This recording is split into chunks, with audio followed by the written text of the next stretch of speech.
What's the most common thing that people do when they go to a thrash metal show? They run in a circle, right? They get up and they run in a circle. Yeah, like when else are adults allowed to do that? Apart from like say religious ecstasy of some bizarre ceremonial thing.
Welcome to the Dreams of Consciousness podcast. If you'd be so kind, would you mind introducing yourself? Hi, this is Byrne from Gama Bomb. Nice to be here. And Philly, how would you describe the music of Gama Bomb? Oh, what way would we put this? Gama Bomb is a thrash metal band, sort of steeped in the punky side of the genre. We grew up on Nuclear Assault and punk music and the Pogues. We draw in a lot of influences from other things. Yeah, I suppose other people would just see us as a thrash metal band, but of course we see ourselves as incredibly complex, unique snowflakes musically. But yeah, we're fast, we're groovy. It's not for everyone, but those who like it, love it, you know, like Ghost Peppers. We're like the musical equivalent of Ghost Peppers. And among the other influences that you draw from, would you say that you yourself are very influenced by classic heavy metal, new wave of British heavy metal? Definitely, yeah. Rob Halford, Bruce Dickinson, yeah. Yeah, very, very much so, man. And increasingly as we went on, you know, when we first started, as I said, I think our whole thing was, can we sound like Nuclear Assault or could we, you know, sound like Tankard? And as time went on, we definitely brought in more of the influences of the stuff that we enjoy and listen to. And, you know, I'm in my 40s and the type of music that tends to endure is classic rock, classic metal, you know, when you get a bit older. So, yeah, we've definitely worn those influences on our sleeves a lot more over the years. I think now there's a pretty clear influence there from Judas Priest and from Iron Maiden too, you know. And also my voice has matured over the years, which has allowed me to find parts of it that work for those styles, you know. Yeah. I'm also in my 40s. I'll be turning 46 in a few weeks. And and, you know, so that means we grew up on thrash metal the first time around, right? Like the Big Four was still the Big Four. Yeah, I mean, you're that little bit older, but I'm the youngest with my mom and dad, I'm the youngest of 7 kids, and I had a lot of older brothers and sisters. None of them were thrash fans per se, but there was, you know, hair metal and goth music was huge in our house. The Cult Sisters and Mercy, Fields of the Nephilim, as I said, the Pogues, you know, a lot of that kind of stuff. So, yeah, I grew up, I was aware of it. I saw Metallica on the TV when I was a little kid for a second, them playing Seek and Destroy on what must have been Black Album tour. when they were doing the snake pit and stuff. And I remember seeing footage of it and being scared that people were shouting "seek and destroy." Little did I know. But yeah, I think we've carried forward a lot of the things that we were into early on. We haven't gone looking for credit in commercial areas. We've just pursued things that we find interesting. Yeah. I mean, it was kind of a revelation to me that, in my 30s, I was seeing kids, 12, 13-year-old kids wearing Pushead shirts, the same Metallica Pushead shirts that me and my friends used to wear in middle school and high school. Yeah, and now they were a high street fashion item, Yeah, that's true too. And, discovering old stuff like DRI, suicidal tendencies and stuff like that, which, I don't know, what do you think thrash, speed metal, crossover, why do you think this stuff it still has an audience? What do you think kids are still gravitating towards it? Yeah, well, the crazy thing about it, on a digression, is when we discovered it, they weren't. Where we lived, they weren't. Right, yeah. This was, it's incredible to me that it has come back. The internet had an incredible effect on this genre. It was dead when we found it.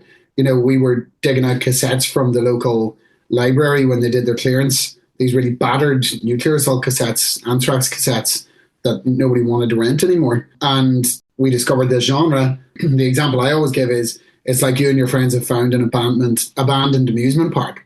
Like it was just a huge place you could run around in and go on discover all these different things. And, a lot of those albums were deleted. You couldn't buy them in the record shop, or you would have to go to record fairs and buy limited edition CDs by small distributors in America. It didn't have a presence. So it's incredible to me that it's come back. And I suppose in some way we've played a part in it coming back because we've been around so long now. But why is it enduring? Well, that's proof that it does endure. I think it's enduring really, like my kind of philosophy on this is, I think it gives people what you could call radical joy, right? It's an extreme and exciting type of music, but it has a lot of groove in it and it has a lot of personality. And the music is exciting and it gives people, no matter what age they are, the opportunity to kind of behave like a child. What's the most common thing that people do when they go to a thrash metal show? They run in a circle, right? They get up and run in a circle. Yeah, like when else are adults allowed to do that? Apart from, like, say, religious ecstasy of some bizarre ceremonial thing. But like, this is like a fat-free version of that. No one's trying to put their hooks in you. No one's trying to control you. It's an ability to step outside yourself, and that's the definition of ecstasy. It's to stand outside yourself.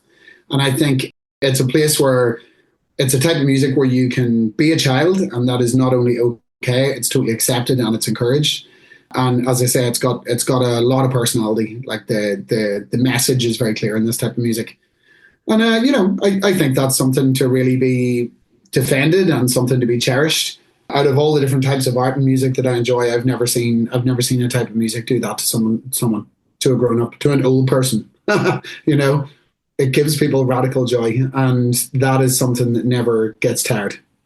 Yeah. So going back to what you said about thrash being like an amusement park that you and your friends found, was that when Gama Bomb first came together, was that basically the idea that not many other people were doing this music and you guys wanted to bring it back in some way? I don't know if we had the consciousness around we're bringing it back. I think we were quite unself-consciously just like, this is cool. Like, we liked heavy metal, we liked hard rock. And we were all listening to, Black Sabbath and Deep Purple. And, we had been listening to Lynyrd Skynyrd for years, and Ugly Kid Joe and Metallica. And, like, we had heard some Anthrax, and we knew who Slayer were, So, like, it was a thing where we weren't motivated by the genre being defunct. We were motivated by how the music sounded. We were into it, and it was our thing. And it was more inward looking than outward looking. We weren't like, we're going to bring this back. Man, if you could see where we're from, we're from a border town in Ireland where, this kind of music and this kind of art just has never had any place there. So we weren't like, kids in LA who were like, here we come, top 100 or whatever. No, we were just literally like kids in a nowhere border town, middle class lads who were just having a shot at something. And, initially our motivations were much more modest than let's bring back a genre of music. I don't think that was ever our motivation. Our motivation was like, we're going to play a show in Belfast, which was the nearest city. We want to play a show in Dublin, which was the capital. We want to have a t-shirt, we want to have a badge, we want to have a patch, we want to make a demo. Those were the kind of goals. We want to play a gig that isn't just to our girlfriends. When you're like 18, 19, those were they were realistic, but some of them were quite stretchy goals, and we just thought this music was super cool. It was, anything that other people don't like is cooler by virtue of not being liked by other people. We were just like, this genre is dead. These bands are actually really cool. We're okay at writing songs like this. Let's keep going. That was kind of the motivation. The bonus, bringing back the genre is just a bonus that happened a long time later. We spent a long time not bringing anything back. But, leading up to the release of your first album, do you have a sense that there was a growing audience for this, and that maybe in different parts of the world there are little pockets of other bands doing like crossover or Bay Area style thrash, or even the German thrash kind of stuff? Yeah, on our first record, Survival of the Fastest, that was 2005. We recorded that, and at that time, I think you might have had Bebo. We didn't have MySpace yet, so the sense of connectivity wasn't there. I still, at that point, wasn't really aware. I know Municipal Waste existed, and I know Evel were a demo band or something at that point, or cover band, in like 2003, 2004. But like at that time, still, we weren't hugely aware that this was happening elsewhere. We had been to see Anthrax were back. So there was a sense that Joey Belladonna was back. There was a bit of a sense that something was building there. And we were listening to and discovering more thrash. The guys were being archivalists. So we now knew who Sodom were, and we knew who Tankard were, and things like that. So the sense of momentum came pretty much after that album came out. We self-released it or whatever. Then we were able to start traveling to England to play shows. And our first ever gig in England, we played in Scotland a few shows with a punk band called Karloff, which was great. I lost my voice immediately because I didn't know what you were supposed to do. But then later we went and we played this show in London, and it was put on by a dear friend of ours, still a good friend, Jamie Elton. And when we travelled to London, we went over on the ferry. We couldn't even afford to fly. We went on the ferry. We travelled across England in trains, England and Wales. We got to London after travelling for like 13 hours. Played this gig, and we could not believe there were other thrash bands on the gig, and they were wearing bullet belts, and there were kids at the gig who had heard of us, and there was like 50 or 60 people there or something, which was incredible to us, and they had heard our record, and they had thrash t-shirts and stuff. So London, a proper metropolis, it had this in it, and I think from that moment on there was a sense of, okay, there's a possible scene here. And then at the same time, thrash bands were appearing in Dublin. So we were playing more shows in Dublin with thrash bands. And we started getting notice. Like we appeared in NME magazine, which was like a big British rock weekly at that time. And, things just kind of started snowballing. We got mentioned in Kerrang, or we got mentioned in Metal Hammer. And every week I was opening MySpace. I had an office job working for a magazine. And every morning I was opening MySpace profile, and I was writing down the follower count in a list because the follower count was going up and up. And I remember it getting to like 5,000 or something, and being like, oh my God, this is incredible. So, fantastic to look back on now. There was a sense of momentum. However, I think it's tempered by the fact that we had already been together for quite a few years when this happened. We formed 2002. We had made demos in 3 and 4. We recorded an album in 5. That album came out. It was into 6 by the time that any of this stuff was happening. And then in 7, that was the big kind of sense of a ball rolling. We were traveling to England every weekend and playing shows in Bristol, getting the sail and rail all the way over to Bristol and to Birmingham, and playing these all-day shows with other thrash bands and stuff. And yeah, so exciting to think about it now. It almost seems impossible now, but I'm sure it's happening to some other young idiots. So I think one aspect of Gama Bomb that separates you from a lot of recent thrash bands is a specific type of humor that you guys have. Where does that come from? Is that just your outlook on the world, or is it something about where you grew up that you guys like to have a lot of humor in what you sing about? That's a good question. I think it does define us. I think it comes from who we are and where we're from. Same as anything else, Personality-wise, as every group of friends is, imagine, like being the kind of person who says, I love to laugh. Everyone loves to laugh. Everyone tries to make their friends laugh, it's kind of like saying I'm a real foodie. Everyone loves food, for God's sake. So like, yeah, we had a sense of humor and we made each other laugh. And Joe and I have been best friends since we were like 10, 11 years old, and we met on like the second day of school. And, making each other laugh was always a thing. And I specifically remember when they kind of drafted me in to come and sing. I was so nervous I had to stand with my back to them the first few times that we were in Joe's garage, playing covers. And when it came around to like, let's write lyrics, I wanted to, the lads wanted to, and I wanted to, and we were having good fun. And the only way I could kind of do it, the only excuse that I could give myself the only permission I could give myself was to make them laugh. The only way that I could not be so embarrassed I would combust was to make the lyrics funny. And we all enjoyed that. We all really thought that was brilliant and motivating. So the songs had humor in them from the off, or they were very referential to the music we were listening to. We found thrash very funny. I can't believe people don't find it funny, frankly. We thought the way Sodom and Sepultura sang in broken English was hilarious. We thought the over seriousness of some of the bands was really funny.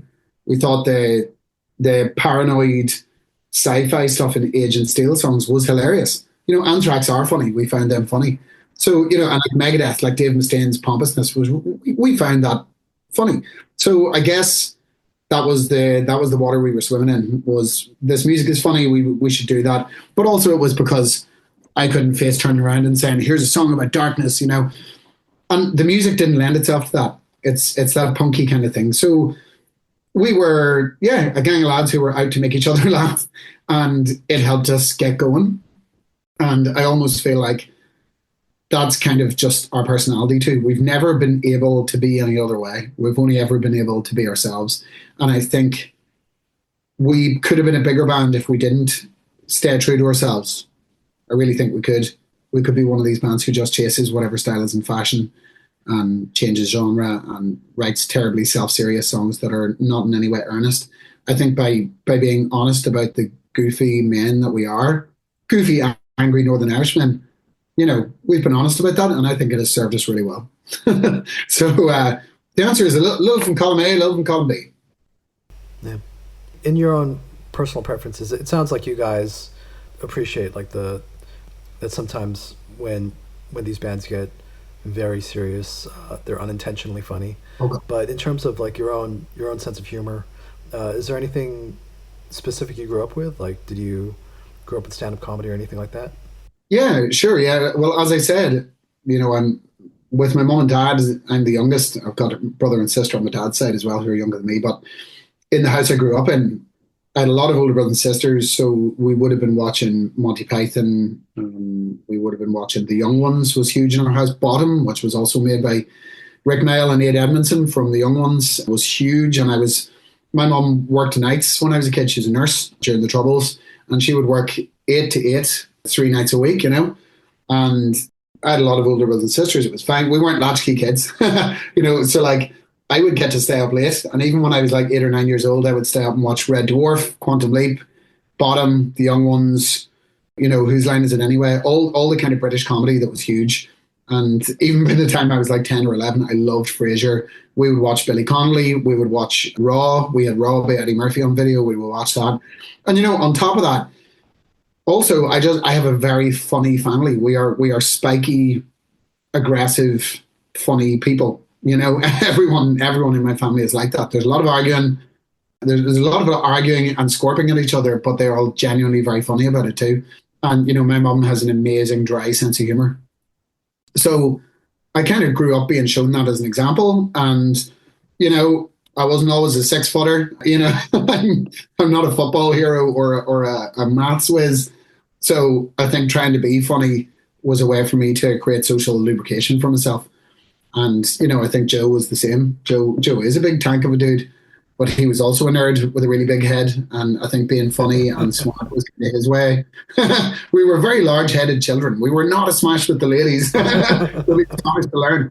But we grew up with that. And when I met Joe, he was already a big fan of all that same comedy. He loved Monty Python and Bottom and The Young Ones. And, he grew up in a very permissive house with a hippie mom, and she let them watch whatever comedy they wanted. And yeah, I think it was immediately something that drew us to each other. Was we thought each other were funny, and we still do.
Can you tell me a little bit about the songwriting process for Gama Bomb?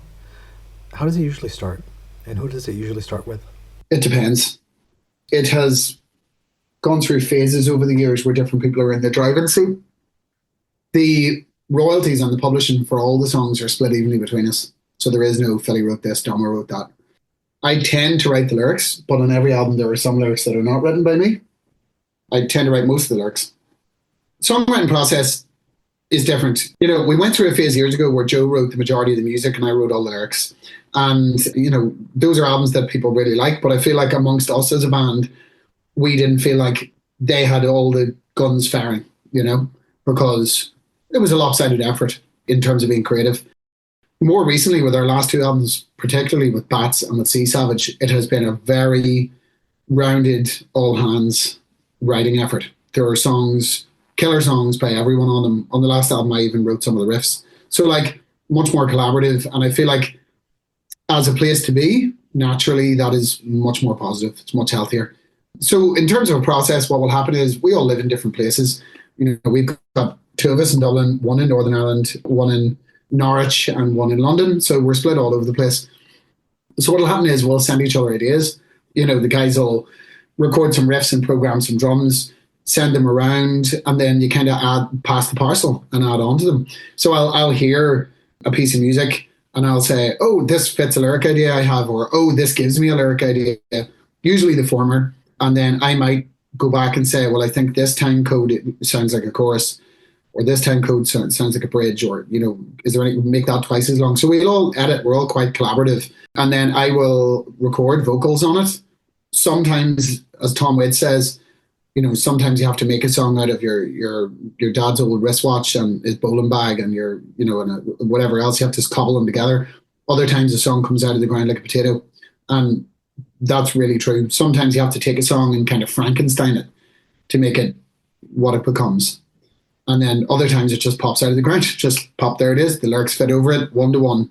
The idea is perfect. The riff suited an idea that was in my head or gave me an even better idea. So yeah, it tends to start with music. I write lyrics continuously, since Bats, which we stopped recording like a year and 3 months ago. Since then, I've already written lyrics for like 25 songs, maybe more. And they're just sitting on my, Google Drive. So, I'm writing all the time and Joe has ideas. I think recently, to be honest, probably just because of life, we've not been as productive as we usually are. But it's still there. It's still trickling. And I feel like this EP is a really good way to get back on the horse. So hopefully that's not too complex an answer. But, in summary, we all chip in on it. And I think this era where we're all involved has actually made us mature in terms of the music, or in terms of the versatility of the music. When Joe, Domo, and John write songs, do they demo stuff on like a DAW, like Pro Tools or anything like that? Yeah, Domo does. Yeah, they all do. Yeah, they do. So does Joe use Pro Tools? I can't remember. I think they all do. Yeah, and then it's sent around as WAV files. So there's like sequence drums initially with guitars. All of them can play guitar, so it's sent just with guitars. Usually, no bass or anything like that. Or maybe they will do bass on it sometimes, and then I'll edit. Chris will rewrite. Sometimes Chris will get it and he'll do the rewrite then, or sometimes when we get to the studio. So yeah, it's quite technical, and I have my own. Like I use this other system called Reaper. It's like a free DAW. Right. Yeah.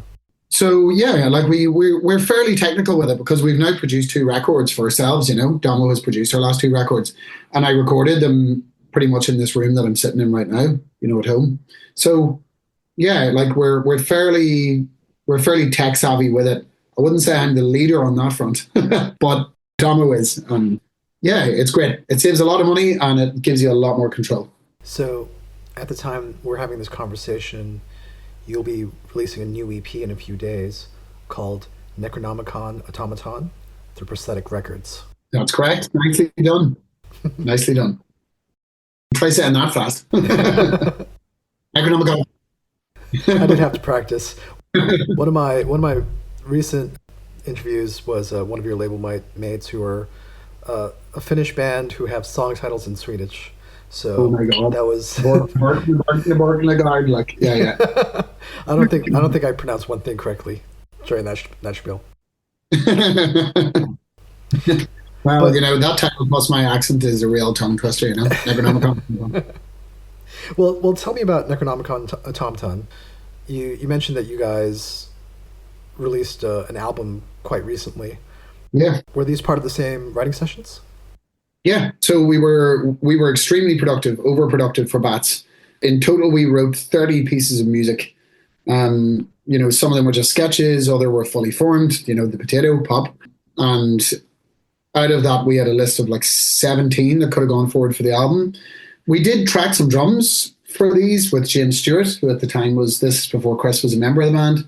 And James from Decapitated was, kindly doing us a good deed and playing on the record. And I don't know, for one reason or another, they just kind of didn't come forward. We were maybe too fixated on the songs that we did. Maybe we just worked on the other songs first. You know what I mean? And by the time we kind of were done with those, we were like, well, the record's done. So we revisited them. They were in a sort of a half-dressed form this year. I suppose it was a bit of a question of, look, Chris has joined the band. We want to draw a line. We have some stuff. And then we went back and listened to it and we were like, do you know what? This deserves its moment. This deserves time. And we gave the songs a bit of a dress up. We added some pieces here and there. Domo gave them a mix and a master. And you know what? They sound great. We sort of can't believe we overlooked them. They're kind of, they're the secretary who takes her hair down and takes her glasses off in a film, or the librarian, but you're just a plain Jane, like these were 4 songs that we didn't really understand what the value was at the time, maybe because we were just so focused on the other stuff. But man, on a re-listen, we were like, this is killer. This is good stuff. There's no sense that this was half-assed material. It just felt brilliant. And I think so far people's reaction is really good. So that's a lovely sign, It's another artifact from a period that has been very fruitful for us. And I'm glad people will get to hear them. I think, these songs are like the neglected kid that deserves its day in the sun, So if I'm understanding you correctly, were these songs actually recorded during the same sessions as Bats? Drums were. Just James parts, okay. I see. Drums and then kind of a patchwork. Like I did some vocals and there were some guitars and stuff and maybe a bit of it. Like, we kind of, they were part of the sessions but not finished. So they were kind of just around, And I suppose we started to zero in on other songs. So yeah, we did have to do a little bit of tracking, solos, more vocals, bits and pieces of everything really except the drums. But yeah, delighted with them, man. And as you mentioned, your guitarist Domo produced, engineered, mixed the EP. Yeah. And I think you said the previous 2 albums? So he produced Sea Savage and he produced, mixed and mastered Bats. Okay. Yeah, so he's a busy boy. Does he have his own studio? He does, at his house here in Dublin. He does indeed, and he mixes and masters for a lot of other bands, and he produces too. He just produced an album for a thrash band from the UK called Bangover. And he's worked with a lot of big Irish artists in the mainstream too, people from like big rock bands like Aslan, who were a big band in Ireland in the 1980s and stuff. So yeah, he's well thought of, and he's got an insane attention for detail. Like working with him is extremely rigorous. He will catch any small thing that you do wrong or that he doesn't like. He's a tough customer. But that thoroughness breeds really strong results, I think. So I need to ask you about the song Necropanzer. Yes. Correct. Please do. I mean, we spoke about some of the influences you guys had. I think this is very, very much a tribute to Priest. Yeah. Can you tell what song it is? Can you guess what Priest song it is? I mean, with the midsection, it's definitely the Sentinel, right? Ah, very good. 10 points. Well spotted, man. Yeah. Why the Sentinel? Was it just something you guys were fooling around with and thought sounded cool? Do you know what it is? It's not even that complicated, man. The Sentinel just fucking rocks. It rocks. It's just a song that totally rocks. It's one of Judas Priest's best songs. I love Judas Priest. I love Rob Halford. Last couple of years in particular, well, last 10 years, I've been having such a huge Judas Priest time, And yeah, I think me and Joe were just talking on WhatsApp one day and I was like, man, I'm listening to the Sentinel here. It's just such a cracker, And I was saying we should write a song that's just the Sentinel, and he was like, yep, totally on it. And then he came back and he was like, yeah, I think this. And I was like, yeah, there's your middle bit there. And here it is. So it was genuinely it's a love letter to Judas Priest, I think, as a song. I don't know if it's my most Rob Halford singing. I can sing more like Rob Halford than that. But I think the atmosphere of the song and the subject and the buzz of the song and the mid sequence and stuff. And we did workshop it quite a lot. We wanted, the outro to really come in with a big swing, and it took a little bit of work to get it to where it is, which is maybe also why it didn't come forward to the album at the time. But now we're like, geez, look at this, the hair is down, the glasses are off, it's a killer. Yeah. But yeah, I'm a big fan of that song. I mean, the Sentinel is almost like a screenplay in the way that it's like a narrative. Totally. The song. Did you have a similar approach to Necropanzer? Yeah, well, Necropanzer, it came from a pun, I kind of auto-generate puns. Sometimes I'll just wake up in the morning and have one in my head, And I think I just came up with Necropanzer as a cool pun. And then I was like, okay, well, if you had to write that, what is it? And I was like, okay, so it's in Eastern Europe. This is a haunted, German Panzer that's buried in the mud under some cornfield or whatever, and it erupts back into life, to like complete its mission, So again, very Judas Priest, a little bit of that kind of Nightcrawler, that kind of buzz, the Sentinel, Nightcrawler, and I love that. I love the narrative thing that Rob Halford does when he tells a story. Painkiller is also it's a narrative as well.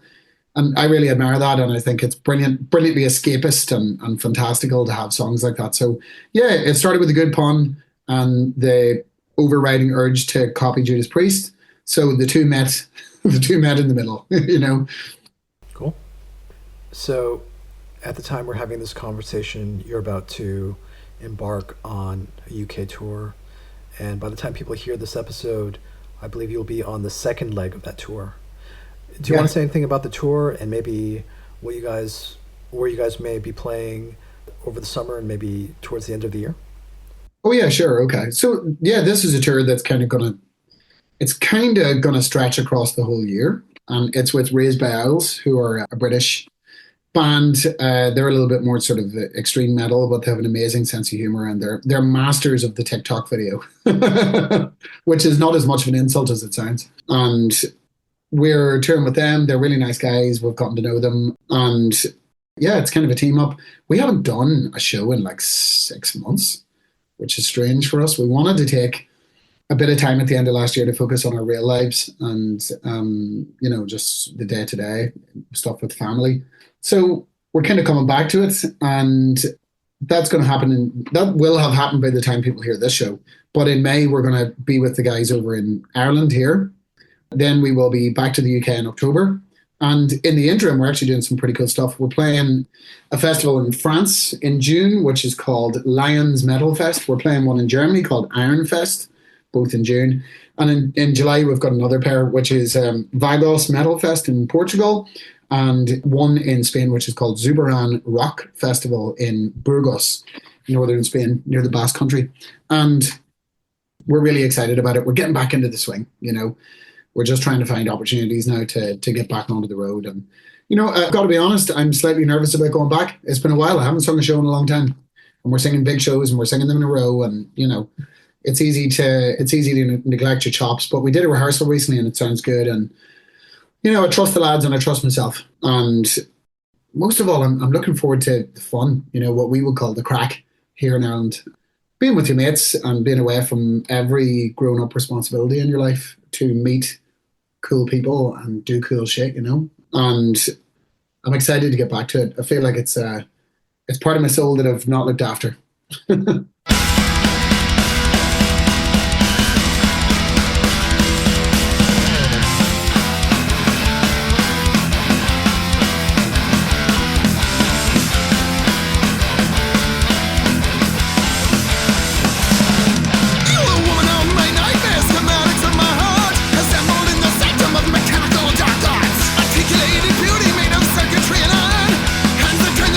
Of the books running the fire.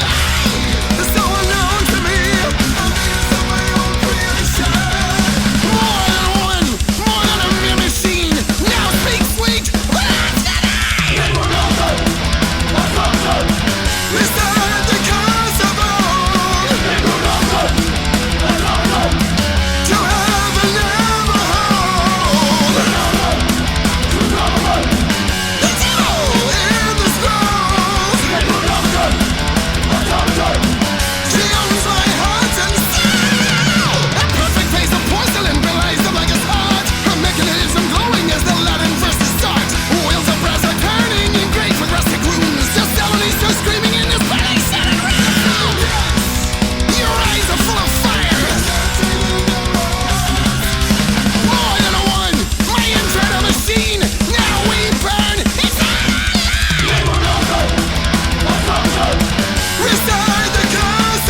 in addition to the tour and the new EP, there's also going to be a documentary about Gama Bomb. Can you tell me a little bit about the documentary and how it came together? Yeah, so Kieran Acharya is a very old pal of ours from way back. And Kieran has worked with us on like, oh God, I think like over 10 music videos and over 10 different things now. He's an editor, director, producer. He's a multi-talented threat. And Kieran, just when we were shooting the video for Thunder Over London, which was a single that we did a couple of years back, Kieran was like, I'm going to make a documentary about you. When you have creative friends, people say stuff all the time. And they're like, yeah, cool, man, sounds good. And he just kept showing up. We went and did a gig wherever in Europe, and he just came off his own bat, just came and flew in, filmed everything, and we're like, right, okay. Then we went to Japan, and he followed us to Japan. And we're just like, okay. So then we started just like factoring him in. We're like, yeah, he's a bed in the hotel. Yeah, he's a seat in the van. And he just came with us for the guts of 2 years. And he really did. He put his heart and soul into it. He's got an incredibly strong work ethic, almost to a fault. But he is a great presence. We acted on our best behavior the whole time he was there. He made us nicer to each other because it's an outside influence, And yeah, it wasn't always easy being filmed all the time and stuff. And he did it on his own. He didn't have a boom operator. He did it in a very threadbare, like this wasn't even a shoestring budget. This was like a sandals budget. No shoestrings in it. And yeah, like he really got there, and about a year ago he finished the film off, and it has started showing at festivals. It won Best Film at a festival in Northampton in the UK very recently. It's going to be screening in May when we play in Belfast at the Queen's Film Theatre, which is an excellent institution. It's sort of it's Northern Ireland's premier cinema, for art and independent films, which is a great feather in the cap. It recently screened here in Dublin at the IFI, again, the Irish Film Institute. That's kind of our, premier cinematheque kind of thing. So I'm very, very proud of him. It's not our movie. We don't control the movie. But that is one of the most interesting things about it. We just had to trust Kieran and trust his process and kind of lean into the idea that this was somebody else's art about us making art, which is weird. But there it is. It's a box inside a box. But yeah, we're delighted for him, and he's really, really making something of it. And I really hope he gets it out there. We have a lot of fans who would love to see it, and it can frustrate people a little bit. But the distribution of this movie it's not in our hands. It's in Kieran's hands, But I'm pretty sure eventually everyone will get to see it. So is this a mix of behind the scenes stuff and some performance footage? Yeah, so he has really approached it like this is not your, Exodus DVD extra talking about the album. It's a narrative documentary. It's following us and it's focused on us and our friendship. The main theme of the film is our relationship with each other. And it has live concert footage.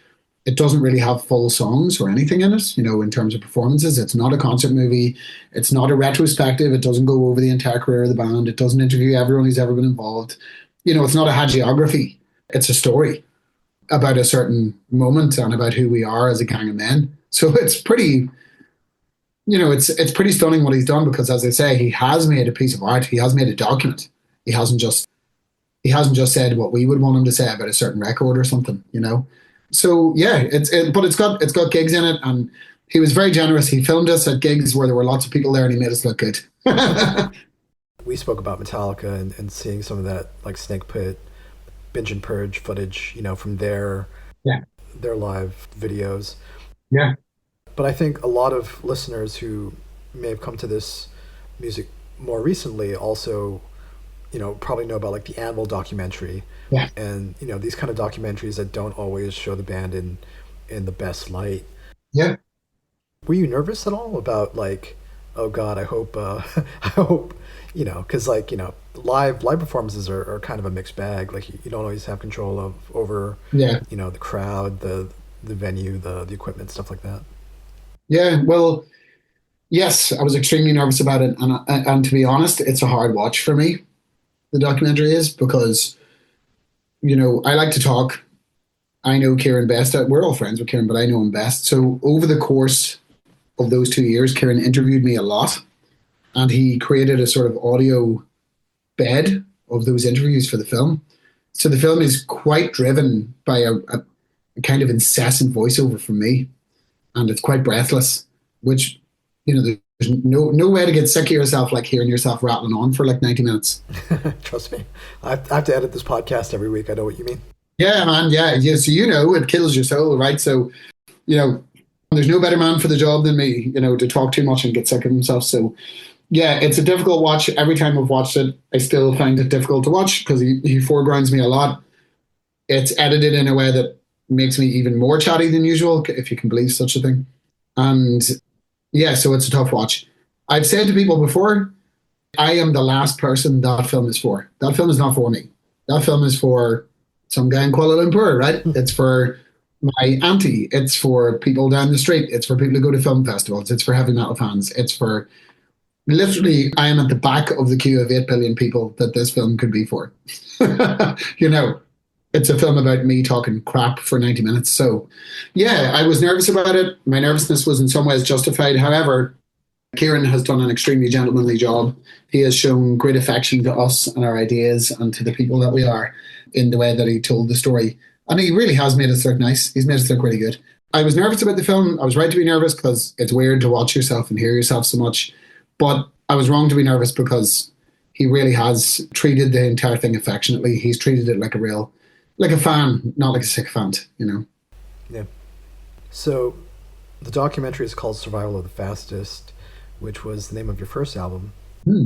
And it's been 20 years since that album was released. Oh God, it is.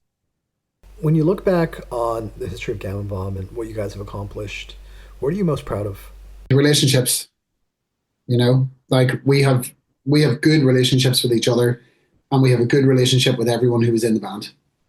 Ever, there is no person really. Well, there's pretty much nobody who was ever in the band that we don't have a good relationship with, and we're all still best friends. And, people who were in the band in the past can still make creative contributions and stuff, which is amazing.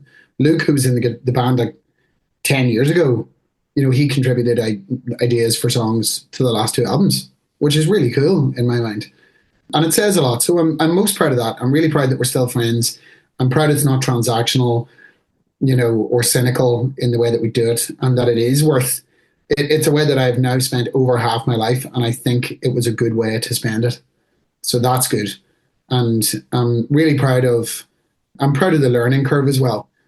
To people outside this band, they probably don't really see any huge progression in the music, but we do. We see a lot of maturing in it, and every time we do something creative, we learn from it. And I think that is something to really be proud of. I think, as much as some of it can be tongue in cheek or ironic or absurd, it is still expressing something, and we are still learning something, and it is still speaking to people in ways that we can't predict. And we're very, very lucky for that to have happened. And I'm really proud of that. I'm proud of the music, and I'm proud of the relationships. Other stuff I'm just delighted about the travel, delighted about meeting people, all the free beers, the crazy places we've been, the hilarious incidents, and being treated like royalty and stuff. That's been really nice. But it's nothing to be proud of, that's just stuff that happened. But you should only ever be proud of things you did on purpose. And we did the relationships on purpose, and we made the art on purpose. And I think we can stand by that. And looking to the future, what is it you still hope to accomplish? Places you want to play, people you want to collaborate with? Yeah. Anything musically you guys want to do? Well, I want to keep making weirder and weirder music. That would be good. I want to go to Australia. I want to go back to Japan. I want to go to other places in Southeast Asia. I want to tour America again, which is very difficult. And I want to get back. We're very lucky. We've been to a lot of the places we want to go. There's a lot of places we want to go back to, and people would like to reconnect with. And what the sort of main goal I have is I want to keep going, and I want us to be as energized with each other and with the ideas as we are now for 20 years. That's what I would like. I would like to get to, what am I, 42? I'd like to get to like 62, 64 and still like look at Bobby Blitz, still be killer, or even Halford, and like to age disgracefully and keep the energy level up. And and to continue being creative. And if we're lucky, there'll be fans who will have been with us through their lives then, and that would be really cool. So that's kind of my only goal with it, really. I want to go and do cool gigs, man. want to record more records and make more fake Judas Priest songs, and play more shows where people go bananas and you get free beer and, go for a curry. That's like, it's an incredible add-on. We always say other middle-aged men go golfing at the weekend. We go to other countries and play heavy metal shows, which is way cooler, So long may the golfing weekends continue. Awesome. So by the time people hear this episode or watch it on YouTube, Necronomicon Automaton will be out through Prosthetic Records. Philly, how can people hear this album? What's the best way to get it? Yeah, so this EP it's a digital EP, and it's going to be streaming on all the DSPs from Friday, April 18th. And you can check it out by visiting any of our social media. We are Gama Bomb on most social media, and we're Gama Thrash on Instagram because Americans are sensitive about the word bomb. Probably because they drop so many of them on people. So yeah, you can visit us on any social media channel. We're on Twitter, Facebook, Instagram, YouTube, TikTok, whatever. Go and check us out there. Or you can visit us on Bandcamp, Gama Bomb, and it's available to download, paid download on Bandcamp. And yeah, just check us out on any other Prosthetic Records socials too. Otherwise, yeah, just look us up. We're on Wikipedia, bro. Check out my Wikipedia. Does all the merch go through the Bandcamp page? No, only a select amount of merch does. So for merch, the best way to do it is to find our socials and to go to the link in our bio. So we work with O-Merch and we work with their international distributors. So they have, Rebellion Republic in America and they have an O-Merch in Europe. They're great. They're Opeth's merch company and they're very sound, very good guys. So yeah, you can look up O-Merch, or depending on where you are regionally in the world here in this podcast, you can check out our socials and hit the link. And that'll show you where to go. But yeah, we really appreciate it. And we put a lot of love into our merch. We have killer merch. It's well worth checking out, We're kind of like the broke-ass Iron Maiden. And the documentary has its own website, right? Yeah, that's gamabombfilm.com. So check that out. And please do follow them on social too, Gama Bomb Film. So Philly, you've been extremely generous with your time. But is there anything else you want to say? Nothing. Thanks anyone who's listening to this because they were already a fan of Gama Bomb. I really appreciate it. We all do. We're not doing this for a claim. We're certainly not doing it for money. We're doing it because people like you keep letting us do it. And we appreciate that. Thank you. Very cool. Thank you so much, Philly. Cheers, Adrian. That was great fun. Thank you, man.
battlefield is silent beneath the winter nights.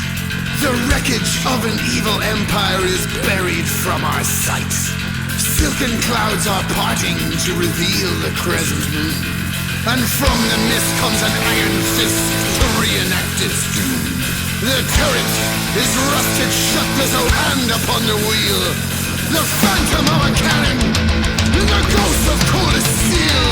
And yet the engine sputters, it roars with afterlife. Still hell bent on its mission to fight for evil's right. Beware the iron beast, phantoms in the trees. Hear the dread command, ready, aim. Beware the iron beast, beg upon your knees. Death becomes a dancer. Ready, aim, hellfire! The Necropanzer!